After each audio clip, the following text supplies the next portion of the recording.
대통령 선거가 가까워지면서 국민 통합이란 말을 자주 듣게 됩니다.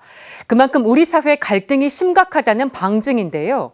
실제로 우리 국민의 갈등 인식이 세계 최고 수준이라는 조사 결과가 나오기도 했습니다. 대선을 코앞에 두고 조사 결과를 다시 들여다보겠습니다. 전은지 기자입니다. 한국은 정치, 빈부격차, 종교 등 여러 분야에서 가장 극심한 분열을 겪는 것으로 조사됐습니다. 글로벌 여론조사기관 입소스가 문화전쟁을 주제로 한 조사에서 한국은 갈등 원인 12개 가운데 절반이 넘는 항목에서 최고 수준을 기록했습니다. 문화전쟁은 한 국가에서 생기는 정치적 입장, 세대, 성별, 종교 등 다른 집단 사이의 충돌을 가리키는 말입니다. 이 여론조사는 세계 28개국 75세 이하 성인 2만 3천 명을 대상으로 실시됐습니다. 문화전쟁의 핵심인 진보와 보수 등 이념 갈등을 묻자 한국인들은 87%가 갈등이 있다고 답했습니다. 이어 다른 정당 간 갈등을 묻는 질문에도 한국인은 10명 가운데 9명이 갈등을 심각하게 느끼는 것으로 나타났습니다. 또 부유층과 빈곤층 간 갈등은 91%로 조사돼 글로벌 평균인 74%를 훨씬 넘어섰습니다. 교육열이 높은 나라로서 학력에 따른 격차에 대해서도 갈등을 심각하게 느꼈습니다. 대졸자와 비대졸자 간 갈등을 묻는 질문에서도 1위를 차지했고 남녀 갈등, 세대 갈등도 크게 나타났습니다.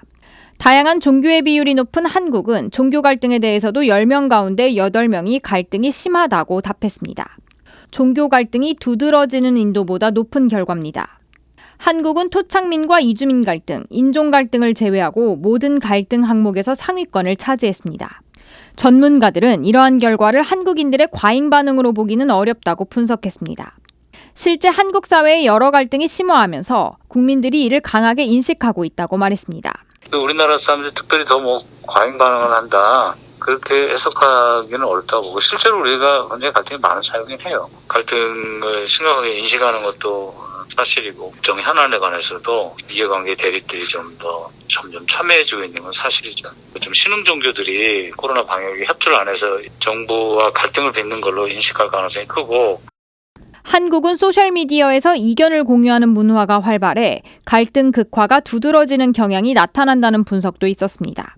우리나라는 소셜미디어를 통해서 의견을 서로 개진하고 공유하는 문화 지수가 높기 때문에 집단주의 문화가 좀 강한 나라잖아요. 집단 간의 갈등에 있어서 특히 나와 의견이나 생각이 다른 집단에 대한 배척, 집단 간의 어떤 의견이 극화되는 현상, 그것이 이제 집단 극화를 넘어서 타 집단에 대한 혐오까지 이어지고 있다라는 것이 CBBC 전은지입니다.